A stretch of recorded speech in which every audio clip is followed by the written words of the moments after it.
So, hello guys. Blessed good morning, Sunday morning to all of you. So, ito, kararating lang ng nanay magsimba and then namalengke na rin ako. Ako lang nagsimba kasi nga gusto ng mga kids sa gabi dahil si Karil Puyat nag-review siya, umaga na natulog. And then, yun nga, mainit daw kasi sa tanghali, sa umaga.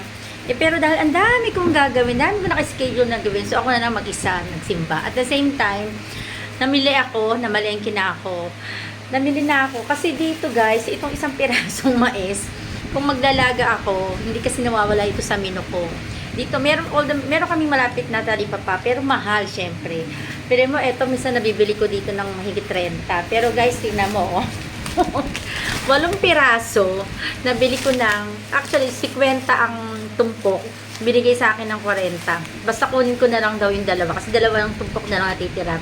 So, binigay sa akin ng 80. Tapos, may libreng isa pa, kaya lang yung isa, mayroon kasing diferensya. So, pwede na siyang pang sama sa nilaga. And then, syempre, pechay. Ito, at hindi rin nawawala sa akin ito kapag naglalaga ako. Meron din ito. And then, meron din syempre Baguio beans. At syempre, ang hindi nawawala sa aking menu, o ito, nor cubes. Bikenemen, lagi ka na lang nasa menu ko, mapababoy, manok, baka, shrimp. Lagi akong meron ganito. Kasi nga, added points, added lasa sa panluto. So, napapasarap. Ito pala, meron din ako syempre yung saging. So, ako kasi, guys, mahilig ako sa sabaw. Yun ang naman ako kay Papa. Grabe init. Never mind my haggard tsura. Sobrang init talaga sa labas. Ayun, nagmamantika na naman ang ano ko.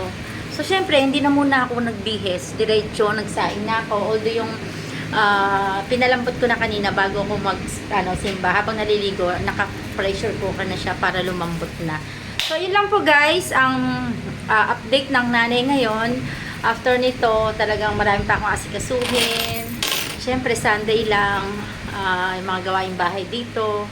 And then, mamaya naman darating na si Mudra Bells. Sa gabi sila darating. Aalis sila ng Friday, darating sila ng Sunday. Kaya itong ulam na niluluto ko, siyempre, kailangan maabutan na rin to ni Mama at saka ni Nick. That's all. Start nang maghiwa-hiwa ang nanay kasi maya-maya baka magising na ang aking mga junakis. So, syempre, Sunday. Kahit ako Sunday, minsan gusto ko tanghali ng gumising. Kasi yun lang naman ang chance natin na gumising ng maaga. Kasi nga, kahit Saturday, kailangan kong gumising ng maaga. Diba? So, thank you, Lord, for all the blessings.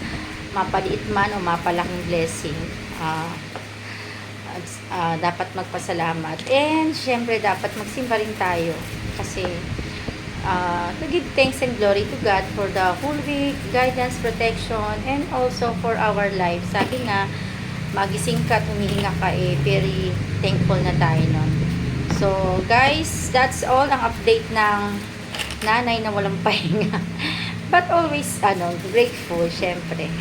That's all. A blessed Sunday morning to all of you guys. Thank you.